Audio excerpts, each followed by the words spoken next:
When a player engages with a game like ours, one of the primary goals from a development and design standpoint is to let them play improvisationally.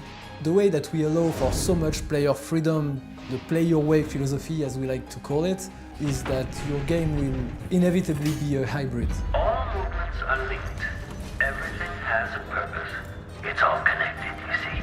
Because you allow the player to do whatever he wants, he needs to be able to sneak, he needs to be able to fight, he needs to be able to steal, to look through keyholes, climb, anything the player can imagine.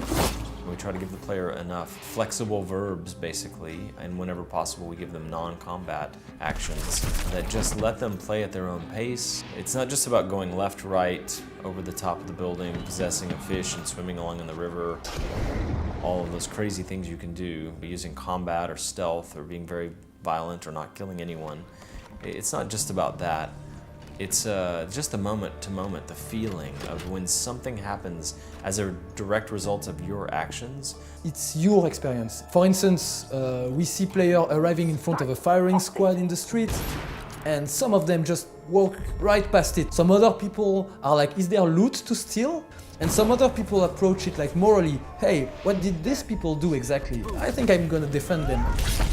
We are really attached to a character because we meet them in a lot of situations. We attached a lot of attention to create characters that feel real and from this city. Dishonored 2 is not just about the depth of the world and the atmosphere of the setting. It's really a stealth game. Compliance is mandatory.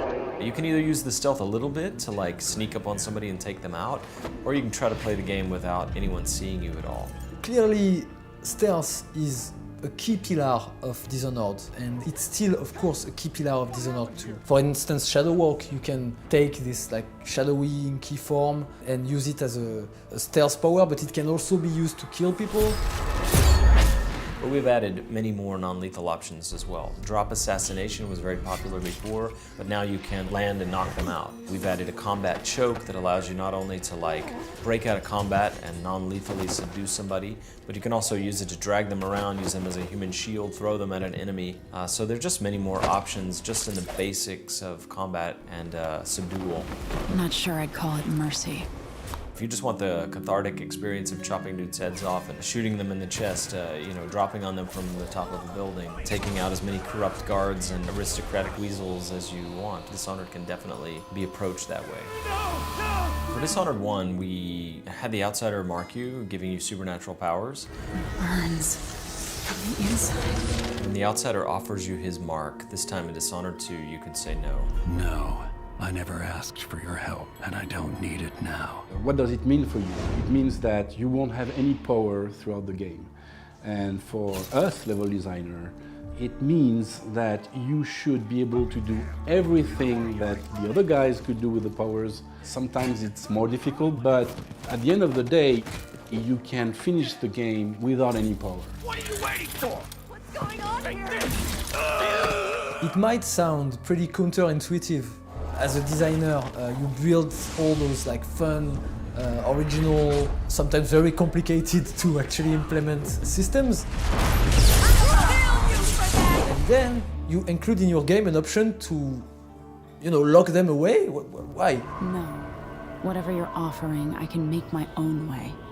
That's, I think, because we are confident that our core gameplay is interesting enough, and we are confident that the player who makes that choice wants that kind of experience. He wants to be a human being among human beings and feel like he's the best. Like he wants to be Batman and not Superman. We have players who play for the story, we have players who play because they have stealth simulation, because they think Emily's cool or Corvo's cool. Some players move through the game like a shadow without leaving anyone disturbed, and other players leave a big trail of blood and body parts.